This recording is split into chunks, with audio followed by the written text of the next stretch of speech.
Ponnuru MLA Dhulipala Narendra తల్లి ప్రమిళాదేవి ఇంట్లో దొంగతనం చేసిన నిందితులను అరెస్ట్ చేసినట్టు ఎస్పీ వకుల్ జిందాల్ వెల్లడించారు. గుంటూరు జిల్లా పొన్నూరు చింతలపూడి కేసులో ప్రధాన నిందితుడు సత్యనపల్లి లాకేష్తో పాటు 5 నిందితులను అరెస్ట్ చేశామని తెలిపారు. 16వ తేదీన రెక్కి నిర్వహించి అర్ధరాత్రి సమయంలో తాళం వేసిన ఇంట్లో నిందితులు చోరీకి పాల్పడ్డారని, ధూళిపాల ప్రమిళాదేవి ఇంట్లో 42 సవర్ల బంగారం, 10 కేజీల వెండి, ₹1,00,000 నగదు దొంగతనం చేశారని ఎస్పీ తెలిపారు. ఏలూరు జిల్లాలో పోలీసులు నిఘా పెరగడంతో పక్క జిల్లాలో చోరీలు చేయడం ప్రారంభించారని వారన్నారు. నిందితుల దగ్గర నుంచి ₹69,25,000 విలువైన బంగారం, వెండి, నగదు స్వాధీనం చేసుకున్నామని, దొంగతనం సమయంలో ఉపయోగించిన కారు, ద్విచక్ర వాహనాన్ని పొన్నూరు పోలీసులు సీజ్ చేశారని ఎస్పీ తెలిపారు.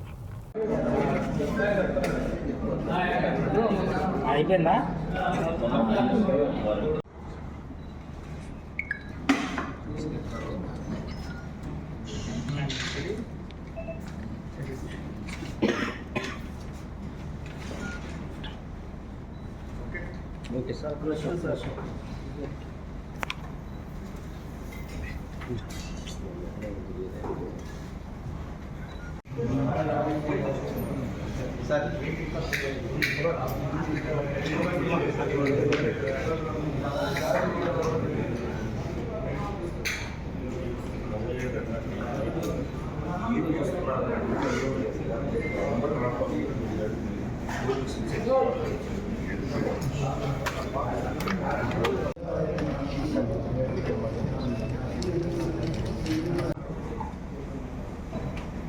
పొన్నూరు రూరల్ పోలీస్ స్టేషన్ లిమిట్స్లో ఫిబ్రవరి 16 తారీఖు ఒక దొంగతనం జరిగింది.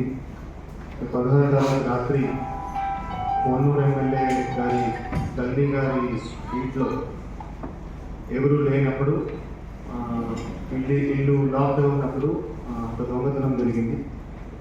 హౌస్ బ్రేకింగ్ చేసి లోపల నిర్వా బ్రేక్ చేసి అక్కడ నుంచి 42 sovereigns gold, 10 KG silver, ₹1,00,000 cash దొంగతనం చేయడం జరిగింది. దాని మీద పొన్నూరు రూరల్ పిఎస్లో క్రైమ్ నెంబర్ 26/2026 కింద కేసు నమోదు చేసి ఇన్వెస్టిగేషన్ సిఐ పొన్నూరు రూరల్ దీంట్లో టేకప్ చేయడం జరిగింది. సో ఈ కేసును ఒక సవాల్గా తీసుకొని ఇన్వెస్టిగేషన్ చేయడం జరిగింది.